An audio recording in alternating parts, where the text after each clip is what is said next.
Bonjour, bonsoir les amis, j'espère que vous allez bien, que vous êtes en forme, que vous avez la pêche. Bon, aujourd'hui, on va parler de l'euro. L'euro plus bas historique depuis 20 ans, les amis. 20 ans. Ici, voilà, l'euro s'est effondré sur un plus bas depuis 20 ans contre le dollar. Et je vais vous en parler plus tard, pourquoi, etc. Mais clairement, il y a aujourd'hui de plus en plus un doute par rapport à la volonté de la Banque centrale européenne d'augmenter les taux d'intérêt parce que l'Europe est en plus grande difficulté que les États-Unis. Et clairement, si la BCE augmente les taux d'intérêt, ça voudrait dire un ralentissement de la croissance économique et l'Europe n'en a pas besoin aujourd'hui. Et vous voyez ici, ce niveau n'avait pas été atteint depuis 2002, les amis. 2002, c'est là. On est, voilà, 2002, 2003, par là. Et on vient de casser ce niveau. Alors, qu'est-ce qui va se passer sur l'euro? Sur un plan technique, j'en avais déjà parlé dans une ancienne vidéo. Je vous avais dit, voilà, le gros support, il est là. Le prochain support, c'est la parité. C'est le niveau des 1. Bien sûr que ce niveau, on va pas le casser comme ça. C'est un peu comme le Bitcoin, le niveau des 20 000. Vous avez vu, on a cassé le niveau, on est revenu au-dessus, on a cassé encore, mais on joue avec parce que c'est un niveau psychologique extrêmement fort. Donc, on sait que si le niveau des 20 000 est définitivement cassé sur le Bitcoin, ça voudra dire 15 000, 10 000, etc. Et la même chose sur l'euro, hein, parce qu'encore une fois, on va avoir, si on casse ce niveau des 1, on va avoir un phénomène de panique. C'est-à-dire qu'il y a énormément de stop loss, énormément de personnes qui vont commencer à vendre l'euro. Donc, on risque d'avoir un phénomène de panique. Alors, bien évidemment, les banques centrales vont tout faire pour éviter ce mouvement de panique. Mais est-ce qu'elles pourront réellement l'éviter? Non. Rappelez-vous, on parle de la Grande-Bretagne en 1994, pardon, 1992. Notre ami George Soros, hein, je sais que beaucoup de gens l'adorent, notre ami George Soros avait vendu la livre, donc le GBP, et il avait expliqué au grand public que la Grande-Bretagne ne devait pas rester dans l'euro, dans la zone euro, etc., et que c'était pour son bien, d'accord? Et il a vendu massivement. Et en fait, ce qui s'est passé, c'est que tout le monde a suivi George Soros. On a eu plein de spéculateurs, plein de hedge funds qui ont vendu au même moment la livre sterling. Et ce qui s'est passé, c'est que le GBP s'est effondré et George Soros a empoché. En une nuit, on parle de 1,1 milliard de dollars. Et vous voyez, c'est ça. C'est la GBP, donc le GBP, pardon. On est en juin 92, ça s'effondre et on passe de 2,02 à 1,42. Donc le GBP contre dollar s'effondre littéralement parce que Soros vend le GBP, il en parle publiquement, il fait toute une campagne de presse, de communication, il devient célèbre d'ailleurs grâce à ce trade, il rentre dans l'histoire des traders, bonne ou mauvaise, mais il rentre dans l'histoire. Et surtout, tout le monde le déteste à l'époque. Tous les hommes politiques disent que c'est voilà, le mal incarné et compagnie. Mais en fait, ce qui est intéressant ici, c'est de savoir que tous les hedge funds l'ont suivi. Donc clairement, aujourd'hui, on est en 2022, il s'est passé plein de choses, le monde a évolué, etc. Mais la psychologie humaine reste la même. C'est-à-dire que le niveau des 1, ça va être un gros niveau psychologique.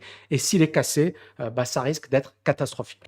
Alors certaines personnes vont me dire, Tammy, c'est super tout ça, mais pourquoi ça baisse aussi fortement? Qu'est-ce qui explique la baisse de l'euro? En fait, il faut vraiment comprendre une chose, c'est que l'argent, d'accord, les capitaux circulent d'une région à une autre, d'un pays à un autre. Et généralement, les investisseurs, alors ça peut être des spéculateurs, mais ça peut être également des caisses de retraite, des fonds de pension, etc., c'est-à-dire même des institutions sérieuses, pas forcément des gens qui sont dans de la spéculation, mais qui sont avant tout pour l'investissement, d'accord? Même, voilà, je ne sais pas, des fonds souverains, ils vont se baser sur finalement des concepts très simples, c'est-à-dire, premièrement, quelle est la monnaie qui va rémunérer le plus, d'accord? Donc, les taux d'intérêt. Et donc, en l'occurrence, est-ce que c'est les États-Unis? Est-ce que c'est l'Europe? Est-ce que c'est le Japon? Est-ce que c'est la Chine? D'accord? Donc, ils vont d'abord se baser sur le concept de rémunération. Deuxièmement, il y a également le concept de croissance, d'économie, de potentiel. Est-ce que l'économie en question a un potentiel de croissance? Est-ce qu'elle peut encore se développer, etc.? Est-ce que les actions, est-ce que la bourse se comporte bien? Vous voyez ce que je veux dire? Et donc, à partir de là, l'argent, il va dépendre, et bien évidemment, j'ai vraiment simplifié, mais c'est pas plus compliqué que ça. J'ai vraiment simplifié pour que vous compreniez un peu pourquoi l'argent évolue d'un pays à un autre ou d'une région économique à une autre. Et là, en l'occurrence, voilà, j'ai pris en compte 2 paramètres très importants qui vont nous intéresser dans notre, développement. Les taux d'intérêt. Donc premièrement, l'Europe aujourd'hui, elle est face à une crise économique, à une récession économique, parce que l'Europe est finalement la région économique la plus affaiblie par le conflit entre l'Ukraine et la Russie. D'accord? Donc le problème de l'Europe, c'est que l'inflation est élevée en Europe, hein. On l'a vu en Espagne, on parle de 10%. En France, c'est pas voilà, mais on parle de 8%, 8,7% pour la zone euro. Donc l'inflation est élevée. Donc quand l'inflation est élevée, il faut augmenter les taux d'intérêt. Parce que sinon, premièrement, l'inflation risque de se poursuivre, d'accord? Et deuxièmement, le pouvoir d'achat va diminuer et on risque de se retrouver dans une spirale inflationniste. Ça, c'est le premier point, très très important. Mais si on augmente les taux d'intérêt, on est bien d'accord que quand on augmente les taux d'intérêt, les entreprises vont moins investir. On est bien d'accord que, donc là on va mettre investissement, que les consommateurs vont moins consommer, ils vont préférer placer leur argent en banque ou épargner, ou investir, mais ils ne vont pas consommer, d'accord?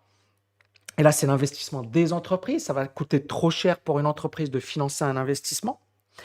Et donc, à partir de là, on est bien d'accord que ça crée une baisse de la demande et une baisse de la croissance. Et donc, une baisse de la croissance, ça veut dire une hausse du chômage et un ralentissement de l'économie. Et donc, si on se retrouve avec cette problématique, d'accord, baisse de la croissance, hausse du chômage, on est bien d'accord que l'économie risque, ça risque de le faire très mal, mais on risque d'avoir des mouvements sociaux, on risque d'avoir un gros mécontentement et la situation risque d'être très, très grave. Donc, les taux d'intérêt, la BCE, pour le moment, se dit, je préfère ralentir ou freiner ou ne pas le faire. Mais en ne le faisant pas, qu'est-ce qu'elle envoie comme signal aux spéculateurs, aux investisseurs? Elle leur dit, bah, la BCE ne va pas augmenter les taux d'intérêt, l'inflation ne va pas diminuer, la croissance est toujours moins, donc il y a un risque très important. Donc on préfère sortir notre argent de l'euro, d'accord, et investir sur le dollar, parce que c'est plus sûr. Et donc, et le dollar, justement, contrairement à la zone euro, c'est quoi l'avantage de la zone dollar? Ben, on le sait très bien, la croissance, elle est toujours top, d'accord?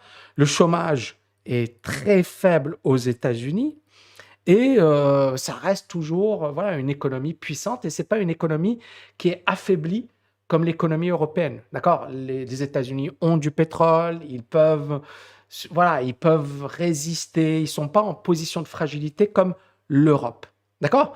Donc, l'économie, elle est OK aux États-Unis, les taux d'intérêt vont également augmenter. Et donc, quand vous avez voilà, des capitaux et vous hésitez entre l'euro ou le dollar, on est bien d'accord que vous allez choisir le dollar.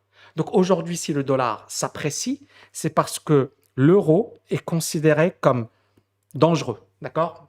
Faible rémunération, d'accord? Du fait des taux d'intérêt, récession, croissance économique faible, et puis bien évidemment la fragilité du fait de la guerre en Ukraine. Maintenant, vous allez me dire, OK, Tammy, c'est super tout ça, mais si l'euro baisse, et c'est le réflexe de beaucoup de gens, c'est super. Si l'euro baisse, c'est génial parce que ça voudra dire que les importations, on va diminuer les importations, qu'on va plus produire local, que le pouvoir, voilà, on va avoir une monnaie faible, donc on va être plus compétitif au niveau international, on va exporter plus. Super, d'accord? Ça, c'est le raisonnement basique. Mais ça ne se fait pas du jour au lendemain. Il faut parfois attendre 1 an, 2 ans, 3 ans avant que ce que l'on appelle une dévaluation, ici en l'occurrence c'est une dépréciation, donc c'est l'euro qui baisse par rapport au dollar, pour qu'il y ait un impact d'une baisse d'une monnaie par rapport à une autre, il faut attendre au minimum 1 an, 2 ans, 3 ans. D'accord? Ça ne se fait pas du jour au lendemain. Mais en attendant, avant d'avoir un impact positif de la baisse de la monnaie, qu'est-ce qui va se passer? Premier phénomène, on va avoir ce que l'on appelle une inflation importée. C'est-à-dire que comme la monnaie est faible, quand on va importer, quand on va acheter des biens ou des services à l'étranger, eh ben, les prix vont augmenter. D'accord? Et donc, acheter du pétrole, eh ben, ça va flamber. Acheter des services, acheter des produits, acheter de l'énergie, tout ça, acheter des matières premières, les prix vont flamber. Donc, premièrement, la première conséquence d'un euro faible, c'est une inflation importée. La deuxième conséquence, c'est quand l'inflation augmente. On est bien d'accord que tu as un salaire de 1 500 €. Si les prix augmentent, mais que ton salaire n'augmente pas, ton pouvoir d'achat diminue. D'accord? Donc, on a le pouvoir d'achat des ménages qui va diminuer. Et ça va s'aggraver, puisqu'effectivement, si en plus on a le pétrole, le gaz qui continue de monter, parce qu'encore une fois, là, on suppose l'inflation, elle est importée, mais on suppose que les prix du pétrole et du gaz restent les mêmes. Mais supposons que les prix du pétrole et du gaz continuent de monter. On est bien d'accord que le pouvoir d'achat va diminuer encore plus. D'accord? Troisièmement, qu'est-ce qui va se passer? Quand on aura une inflation qui sera insoutenable, c'est-à-dire qu'à un certain moment, il y a ce que l'on appelle un danger. Quand l'inflation est très importante, aujourd'hui, l'inflation en Turquie est de 88% ou 80. C'est juste pour vous dire que quand je parlais d'augmenter les taux d'intérêt, beaucoup de gens me disent: ouais, mais Tammy, t'as rien compris à la Turquie, t'as rien compris à Erdogan. 88% d'inflation, c'est juste incroyable. Et ben, à un certain moment, l'inflation va devenir tellement importante que ça va devenir insoutenable. Et quand l'inflation est trop importante, la seule solution des décideurs économiques, c'est d'augmenter les taux d'intérêt. Mais si on augmente les taux d'intérêt, qu'est-ce qui va se passer? Ben, ça va mener à un ralentissement de la croissance, voire à une récession économique. D'accord? Donc, l'économie va ralentir. Et si l'économie ralentit, ben, on va avoir une hausse du chômage. Et si on a une hausse du chômage, clairement, la conséquence, ce sera des mouvements sociaux. On aura de plus en plus de contestation, on aura de plus en plus de gens qui seront mécontents. Et on l'a vu, rien qu'en France, les dernières élections montrent un vrai mécontentement. Et finalement, Macron, aujourd'hui, il est un peu piégé. L'opposition, elle est en train de, voilà, de taper fort, etc. Et clairement, ça va pas dans le bon sens. C'est-à-dire, finalement, la situation des Français et même, voilà, en général, ne va pas s'améliorer parce que c'est pas la solution. Et la solution, c'est vraiment de trouver, voilà, de limiter la casse le plus vite possible. Mais on est bien d'accord que l'Europe est piégée aujourd'hui. Elle n'a pas le choix. Parce que tant que le conflit dure, tant que l'énergie est élevée, tant que la croissance est au ralenti, augmenter les taux d'intérêt, ça veut dire aujourd'hui comme conséquence récession, on freine l'économie et donc on aura des mouvements sociaux. Mais si on ne le fait pas de suite, ben, l'inflation va flamber et à un certain moment, l'Europe va devoir augmenter les taux d'intérêt pour freiner les choses. Mais l'Europe et les instances, la Lagarde notamment, ben, elle est piégée.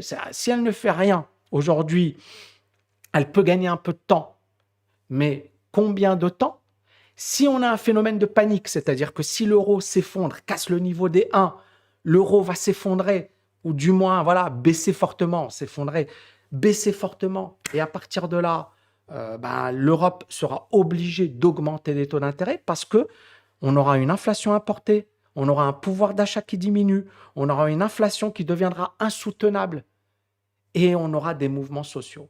Donc, je le dis hein, honnêtement, la situation des dirigeants. Alors, il y a beaucoup de vidéos qui sont un petit peu sur, voilà, olé olé, etc. Non, moi, je n'aimerais pas aujourd'hui être à la place d'une Christine Lagarde. Je pense que sa situation, elle est très, très, très compliquée parce que si on regarde les choses objectivement, qu'est-ce qu'elle peut faire? Qu'est-ce qu'elle peut faire? Elle augmente les taux d'intérêt, elle freine l'économie et voilà, les conséquences, on les connaît. Elle ne fait rien, on risque d'avoir un euro qui continue de baisser, on risque d'avoir une inflation forte et on risque d'avoir les mêmes conséquences. Et là, il faut avoir un courage politique, c'est-à-dire clairement, il faut prendre une décision. Mais la meilleure solution, ce serait de dire, OK, on va souffrir, on augmente les taux d'intérêt, mais on limite la casse de suite. Ce serait la meilleure solution. Ce serait de ne pas faire la politique de l'autruche. Mais si on augmente les taux d'intérêt, on sait déjà que récession, chômage et ralentissement économique, d'accord? Et contestation, mouvements sociaux, etc. Donc, la BCE essaie de gagner du temps, mais jusqu'à quand? Dites-moi ce que vous en pensez, les amis. N'oubliez pas de liker et de partager cette vidéo. Je vous dis à bientôt. Ciao, ciao, ciao!